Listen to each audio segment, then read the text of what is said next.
यह कि कृष्ण कोई कह दिया जिस नाम से उसको सिद्ध किए, लेकिन मूल में एक ही चीज है, वो न राम है, न कृष्ण है, न मोहन है, न मुरारी है, न शंकर है, न ब्रह्मा है, न विष्णु है, न शारद है, न नारद है, कुछ नहीं।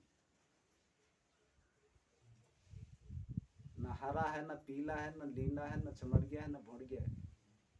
वो जैसा है वैसे ही, जिस तरह है वो उसी तरह है, न बनता है न बिगड़ता है, न जन्म लेता है न मरता है, इसलिए अविनाशी कहते हैं।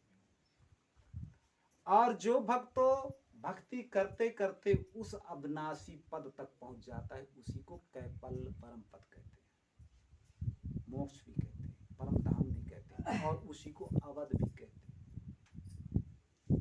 उसी को काशी भी कहते हैं। इसीलिए काशी लोग यहाँ जाते हैं तो संत कहते हैं काशी जानते हो कहाँ है, कहीं यहाँ है, कहीं अयोध्या कहाँ है, यहाँ है। तुलसी बाबा लिखते हैं कि अवधपुरी सम नहीं प्रिय सो, यह प्रसंग जाने को कहे हम नहीं जाने कि उत्तर प्रदेश में उठे। तो तुलसीदास क्या हमको पागल समझे, इसीलिए लोग लड़ते हैं कहीं तुलसी बाबा गलत लिख दिए। अरे तुलसी बाबा एक संत थे, हम अपना नॉर्मल आदमी, इसलिए नहीं जानते कि अवध कहाँ है। तुलसीदास जी ने इस अवध की बात नहीं, अलौकिक अवध। एक लौकिक चीज होती है, एक अलौकिक। तो संतों के पास लौकिक ज्ञान नहीं, अलौकिक ज्ञान होता है, परम तत्व परमात्मा का ज्ञान, जिसे नाम ज्ञान कहते हैं, उसे शब्द भी कहते हैं। तो उस क्षर अक्षर परम अक्षर परमात्मा तक पहुंचना है तो संतों का सत्संग करना पड़ेगा, अन्यथा हमारी जिंदगी, हमारा मानव जीवन व्यर्थ चला जाएगा, गाल बजाते बजाते। साधु समाज न जाकर लेखा, राम भगत महतास न रेखा।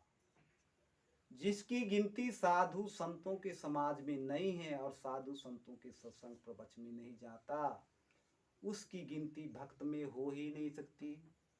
कौन लिखते? तुलसीदास जी रामचरितमानस में लिखते हैं, क्यों भक्त नहीं, फिर क्या है? भक्त न हो ये निशाचर घोरा। फिर तो काल ने भी सीताराम सीताराम कर रहे थे ना, तो हनुमान जी क्या किए? उंघरही हो ही न अंत निबाहु, काल नेम जिम रावण राहु। फिर पता चला कि ये तो साधु नहीं आया था, वो तो रावण आया था, सीता जी को चुरा ले गया। तो हनुमान जी को पता चला ये तो भक्त नहीं, पहले हनुमान जी सोचे भक्त है, मेरा गुरु भाई है। जब डिग्री लगा के चेक किए तो कहेंगे तो कालनेमी दुष्ट है, तुम्हारे ना।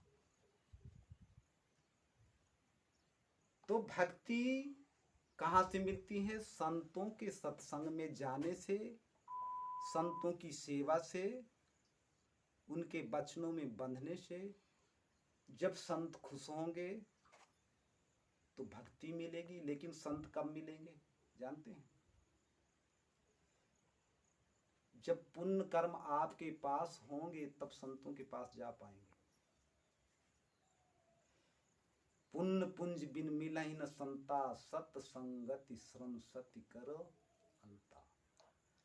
जब आपके पास पुण्य के पुंज होंगे, खजाना होंगे, तभी जाएंगे।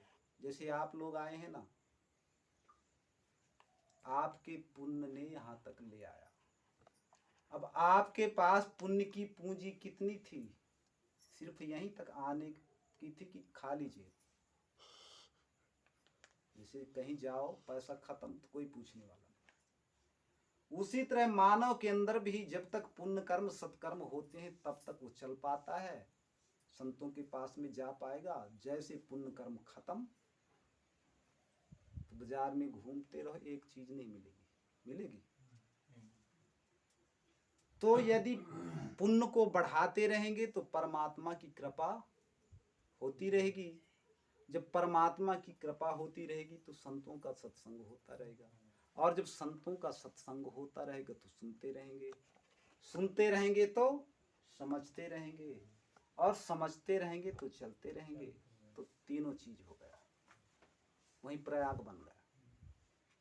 और सुनते समझते चलते रहेंगे तो पाप धुलता रहेगा, और जो हमारी आत्मा पाप से ग्रसित है वो निर्मल होती जाएगी। उसी को लिख दिया कि निर्मल मन जन सो मोहि पावा, मोहि कपट छल छिद्र न भावा। संत अभी बाहर का सत्संग बताते हैं, बाहरी शुचिता। बाहरी शुचिता समझते हैं? जो मन से, वचन से, कर्म से ये गलत काम करते हैं, तो पहले इनको सुधार करो। फिर आत्मा की स्वच्छता, आत्मा को कैसे साफ करेंगे? फिर आत्मा को साफ करना है, आत्मा को साफ करने की दवाई देंगे। दवा, वो दवा कौन सी है? महामंत्र। तो जब उस आत्मा रूपी कपड़े में उस महामंत्र रूपी साबुन को या कि दवा को लगाओगे और रगड़ोगे तो आत्मा निर्मल हो जाएगी। तो सरल बात है कि इस निर्मल साबुन से आत्मा साफ होगी। शब्दों, जैसे आप लोग जपते हैं ना, सीताराम सीताराम सीताराम, मुंह ठीक हुआ तो अब मुंह में सीताराम है।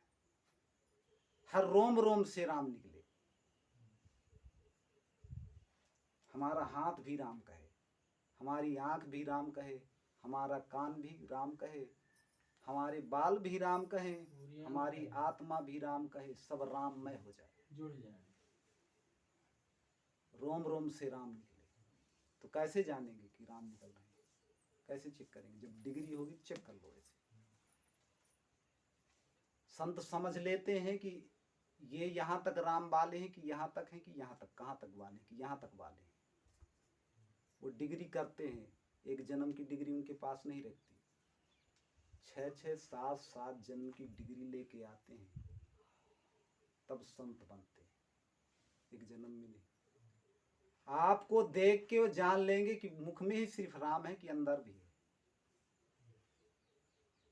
अगर चेक नहीं होता तो डिग्री लगा दी, टेस्टर जैसे चेक कर ली करंट है कि नहीं। अब आपको पता ना होगा और चेक कर लिए, बता देंगे आपको पूरा कि आपके अंदर कौन सी गुण है, काम के हैं, क्रोध के हैं, अहंकार के हैं, किस चीज के बारे में आप ज्यादा ग्रसित हैं। नजरों को देख के बता देंगे। बैठे हैं, आपका मन नहीं लगता, क्यों नहीं लगता, ये भी बता देंगे। लेकिन थोड़ा बुरा लगेगा, सह नहीं पाएंगे। तो कहीं कि ज्यादा डंडे मत मारो, ये नहीं सह पाएगा, कहीं रुको। तो संत अंदर से बाहर, संत की दृष्टि किसके पे पड़ती है? न धन पे, न दौलत पे, न रूप पे, न रंग पे, किस पे? आत्मा पे। संत डायरेक्ट आत्मा को देखते हैं कि इनकी आत्मा है कैसी। तो आत्मा कैसे दिखेगी? आत्मा का रंग, आत्मा का रंग कैसे उतरता है जानते हैं? क्यों बताए थे ना प्रभु, आत्मा का रंग कैसे उतरेगा? जैसे किसी कपड़े में रंग चढ़ जाए तो उसमें जानना चाहें तो कैसे जानेंगे किसमें कौन सा रंग है? उसको तो जान लेंगे, धोएंगे कि छुएंगे, हाथ में लग जाएगा, ये कि स्पष्ट दिख रहा है। लेकिन आत्मा का रंग कैसे जानेंगे? कोई बताएगा बाबूजी?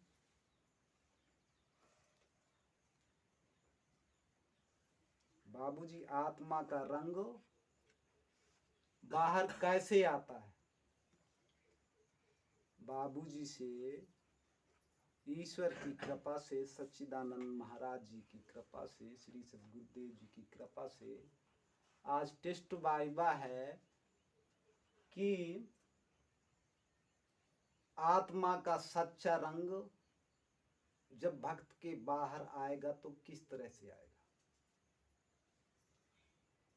और दूषित रंग आत्मा का आएगा तो किस तरह का होगा। बाबूजी, भक्ति के द्वारा आएगा तो उसका कुछ प्रकाश होगा, तो कैसा होगा? अभी बता रहे थे, पीछे बताए ना।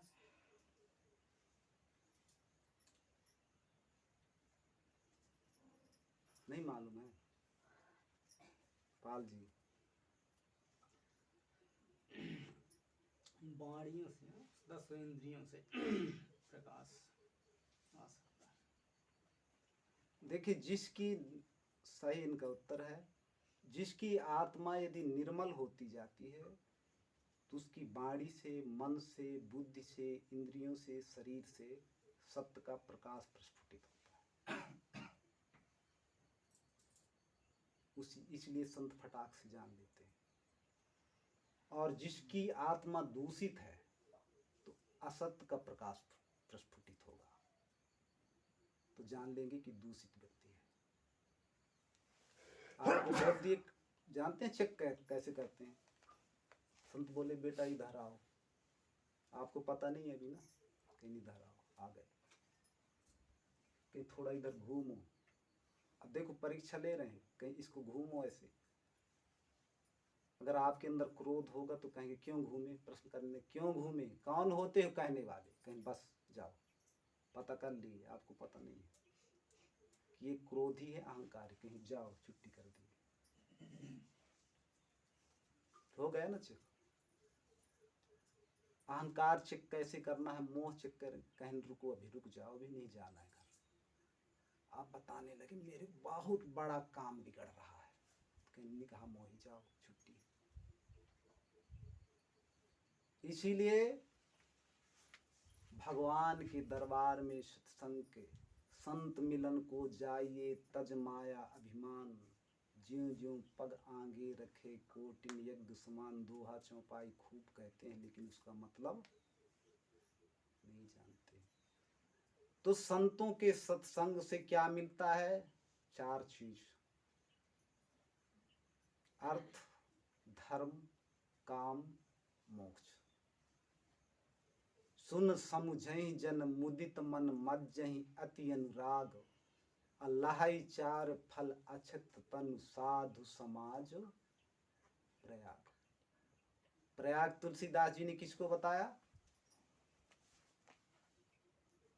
गोपाल भाई, प्रयाग कहाँ है? प्रयागराज तो इलाहाबाद का कहा, इलाहाबाद सम्मान से सब जब भगवान अपने आत्मा पहुंचे में तब प्रयागराज पहुंचे। तो रामायण कहाँ बताती? रामायण कहाँ बताती? यह समाज संत समाज, संत समाज शुरू में लिखा है बालकांड में, इतना है तो सब तुम्हारे पास है, मन मंदिर सब अभी तुम्हारे बताया ना पास कि घरे में सब है, तो प्रयाग नहीं होगा? सब तुम्हारे पास तो आज तक प्रयाग में गए क्या? वह बात की प्रयाग से कहो जाते जब कहीं तक उस इलाहाबाद प्रयाग में न नहाओगे तो भाई हम बहुत इलाहाबाद ही जाते हैं। गाते हैं ना, दूसरे से कुछ नहीं पर जब होने हमारा वाला। दिल ही नहीं नहाता तो वहाँ नहाने गाते क्या? हैं कि घरे में देवी, घरे में देवाला, घरे में सब गंगा, आपके पास, नहा हर लियो, व्यक्ति के पास। आपन करनी बना लियो। तो घर में क्या नहाते हैं? गाते जरूर हैं।